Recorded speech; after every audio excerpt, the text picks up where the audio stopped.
തൃശൂർ തൃപ്രയാറിൽ 1.25 വയസ്സുള്ള കുട്ടി തോട്ടിൽ വീണ് മരിച്ചു. സുൽത്താൻ പള്ളിക്കടുത്തുള്ള ചക്കാലക്കൽ വീട്ടിൽ ജിഹാസിന്റെ മകൻ മുഹമ്മദ് റയാനാണ് മരിച്ചത്. ഇന്ന് രാവിലെ 11:30യോടെയായിരുന്നു സംഭവം. പാലക്കാട് മംഗലണ്ടാം കടപ്പാറയിൽ 6 യുവാക്കൾ കുടുങ്ങി. ആലിങ്കൽ വെള്ളച്ചാട്ടം കാണാനെത്തിയ യുവാക്കളാണ് കുടുങ്ങിപ്പോയത്. ഫയർഫോഴ്സും പോലീസും എത്തി രാത്രിയോടെ ഇവരെ രക്ഷിച്ചു.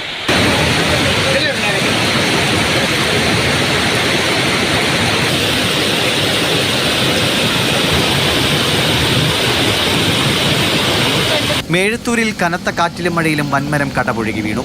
രാത്രി 7:30ക്കായിരുന്നു അപകടം. കാർ യാത്രക്കാരൻ തലനാരിഴയ്ക്കാണ് രക്ഷപ്പെട്ടത്. കൂറ്റനാട് തൃത്താല റോഡിൽ ഗതാഗതം തടസ്സപ്പെട്ടു.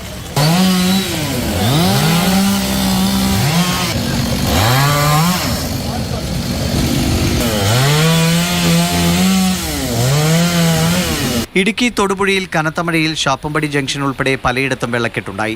മൂന്നാറിൽ കനത്ത മൂടൽമഞ്ഞിനെ തുടർന്ന് സഞ്ചാരികൾ വലഞ്ഞു. ആലപ്പുഴ കായംകുളം കരിപ്പുഴ തൊട്ടിൽ വള്ളം മറിഞ്ഞ് അപകടത്തിൽപ്പെട്ട 3 മത്സ്യത്തൊഴിലാളികളെയും രക്ഷിക്കാനായി. കായംകുളം ഫയർഫോഴ്സ് എത്തിയാണ് ഇവരെ രക്ഷിച്ചത്. മഴ മുന്നറിയിപ്പിൽ മാറ്റമുണ്ട്. എറണാകുളം ജില്ലയിൽ ഓറഞ്ച് അലർട്ടും 8 ജില്ലകളിൽ യെല്ലോ അലർട്ടും പ്രഖ്യാപിച്ചു. പത്തനംതിട്ട, ആലപ്പുഴ, ഇടുക്കി, തൃശൂർ, പാലക്കാട്, മലപ്പുറം, കോഴിക്കോട്, വയനാട് ജില്ലകളിലാണ് യെല്ലോ അലർട്ട്. വിവിധ ബ്യൂറോകൾക്കൊപ്പം ന്യൂസ് ഡെസ്ക്, മാതൃഭൂമി ന്യൂസ്.